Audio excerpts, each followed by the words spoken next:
Hello and welcome back. This cold January morning, I've had a few people on asking about an explanation on line breeding, inbreeding, outcrossing, things that pretty much run hand in hand with each other, but there is slight differences and variations of it.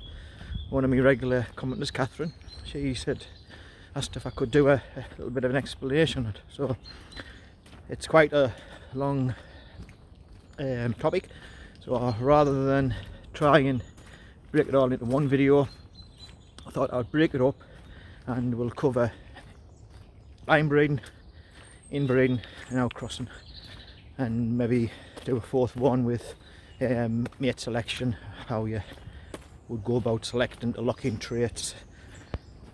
So basically, line breeding is the breeding of any form of livestock, but obviously we're dealing with pigeons here, so we'll keep it to pigeons. But this is how every form of domesticated livestock was produced, by excessive line breeding over generations, many generations, and traits were fixed, desirable traits were fixed, and undesirable traits are eliminated through inbreeding. So we'll just cover line breeding first. So basically, in a nutshell, line breeding is the mating of relatives within a family that are not closely related but are related. So we would say grandfather to granddaughter, grandmother to grandson, uncle to niece, auntie to nephew. They're pretty much the main ones. Obviously cousins and all would probably fall into that same category. So breeding pigeons from one family and selecting your parents from line breeding would result in parents of that nature. So take for instance auntie, nephew, uncle, niece. Yeah, parents that a lot of people do. Grandfather to grandmother, to granddaughter, sorry, and grandmother to grandson. There, a lot of parents you'll see. Now these parents, although work quite well, I tend to find that takes a lot longer to narrow down to what we're looking for. Basically, when we pair our birds up, we're only really focusing on the phenotype, genotype, a small degree, but mainly on the phenotype.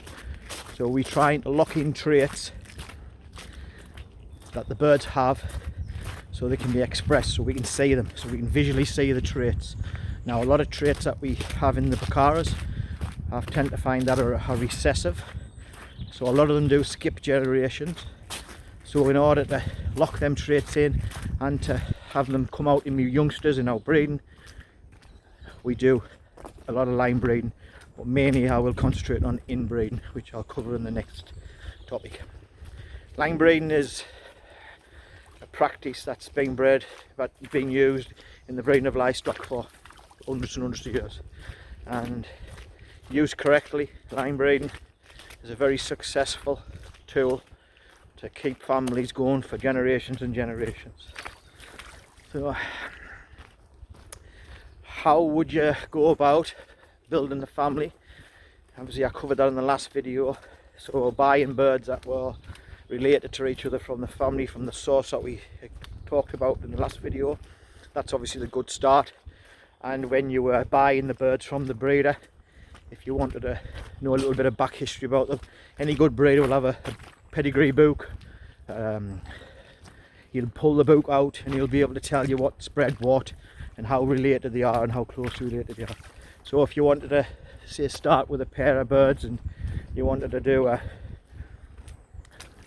relatively close line breeding, you could say, have you got anything that's cousins, or have you got anything that's grandmother, grandson, and that sort of thing.